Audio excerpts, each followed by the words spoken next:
মুর্দা প্যালেট পাইছেন, মুর্দা সালামি পাইছেন, এর জন্য খুবই দুঃখিত স্যার। কিন্তু স্যার আপনি আমাদের দুঃখ কষ্ট আপনি সকালবেলা আমাদের দুঃখ কষ্ট না জেনে না বুঝে না শুনে আপনি প্রেস ব্রিফিং এসে বললেন 24 ঘন্টার মধ্যে পুলিশ কর্মস্থলে অবস্থান করবে। স্যার প্লিজ স্যার, আজকে চট্টগ্রামের রেলওয়ের সাব ইন্সপেক্টর রেজাউলকে স্যার মারছে, স্যার 9:15 মিনিটে কনস্টেবলকে মারছে। স্যার এখন ভিডিও দেখাইতে পারি স্যার, রাস্তায় রাস্তায় পুলিশ বলতেছে আইডি কার্ড। আমি একজন পুলিশ স্যার, আমি একজন পুলিশ, আমি আইডি কার্ডটা নিয়ে আসার সাহস পাইনি স্যার। আমি একজন সার্জেন্ট, আমি কেন আপনার সামনে দাঁড়াবো স্যার? স্যার আপনি আমাদের অভিভাবক স্যার, এর উপরে স্যার স্যার আমি স্যারের বক্তব্যটা শোনেন না, আমি বলতেছি আমাদের কাজ তো শেষ হয়নি ভাই, আমাদের এখান থেকে আমি তো আপনাদের প্রতিনিধি, আমাদের শুরু করতে হবে। আমরা কি করবো?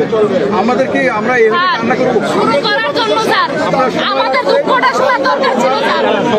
আমরা স্যার যোগদান করতে পারবো না, কারণ আপনি আমাদেরকে স্যার আমি এখন বাসায় যাবো, আমি এখন বাসায় যাবো, আমার ডিউটি আসে যায় কিভাবে স্যার?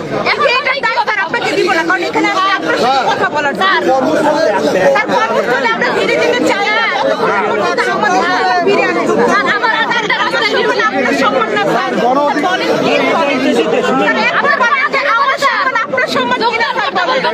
বললে হবে?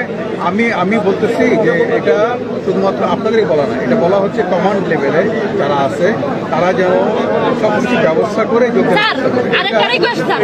আমরা যারা ডিএমপিতে, আমরা শুধু ডিএমপিতে না স্যার, যে যে সিনিয়রের আন্ডারে আমরা কাজ করতাম তাদের মুখ দেখতে এখন লজ্জা লাগবে স্যার।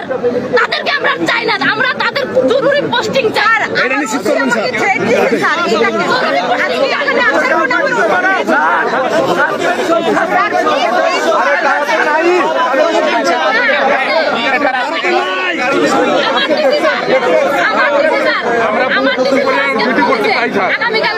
এই আন্দোলনের কারণে আমরা কোথাও বাইরে হতে পারতেছি না স্যার।